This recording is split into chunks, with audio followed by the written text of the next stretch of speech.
Hello, good morning students.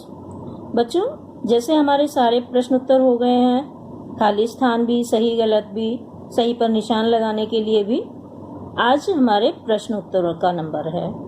जैसे भाषा किसे कहते हैं? अपने मन के भावों को दूसरों तक पहुंचाने और ग्रहण करने का साधन भाषा कहलाता है। भाषा के कौन कौन से रूप हैं? भाषा के दो रूप हैं, एक मौखिक रूप और दूसरा लिखित रूप। भाषा के मौखिक रूप का संक्षिप्त परिचय दो। मौखिक भाषा में विचारों का आदान प्रदान बोलकर और सुनकर किया जाता है, जैसे फोन पर बात करना, टीवी देखना, एक दूसरे से बात करना। हम जब बैठकर किसी से बात करते हैं तो वह मौखिक भाषा होती है। टीवी देखना भी एक तरह से मौखिक भाषा है। जब हम फोन पर बात करते हैं तो वो भी मौखिक भाषा ही होती है, क्योंकि उसमें लिखने का कोई काम नहीं होता। लिपि की परिभाषा दो। भाषा को लिखने के लिए निर्धारित चिन्ह लिपि कहलाते हैं। हमारे देश की राष्ट्रभाषा क्या है? हमारे देश की राष्ट्रभाषा हिंदी है। बच्चों, ये प्रश्न उत्तर आपको अच्छे से लर्न भी करने हैं और कॉपी में भी करने हैं। यदि आपको कुछ नहीं समझ में आया तो आप फिर से पूछ लेंगे, क्योंकि ये पाठ हमारे बहुत ज़रूरी हैं। ये इम्पोर्टेंट हैं क्योंकि ये भाषा के बारे में बताया गया है। भाषा क्या है? भाषा अपने मन के विचारों को दूसरों तक पहुंचाना और दूसरे के विचारों को सुनकर समझना ही भाषा कहलाता है।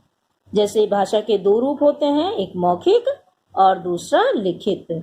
इसी प्रकार से आप इन सब प्रश्नों को कॉपी में भी करेंगे और बुक में भी करेंगे।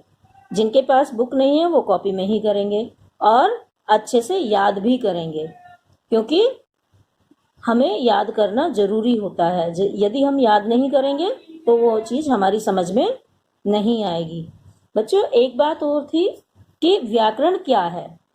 आपने जाना व्याकरण की परिभाषा क्या है? व्याकरण उस विधा या शास्त्र का नाम है जिसमें भाषा संबंधी विभिन्न नियम होते हैं।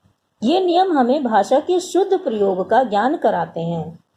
बच्चों, यदि व्याकरण नहीं होता तो हम भाषा को शुद्ध लिखना पढ़ना नहीं समझ पाते, नहीं सीख पाते, क्योंकि व्याकरण में ही हमें ये बताया है कि स्वर और व्यंजन जैसे अलग अलग होते हैं और व्यंजन स्वरों की सहायता के बिना नहीं बोले जा सकते, यानी अस्वर की सहायता के बिना नहीं बोले जाते।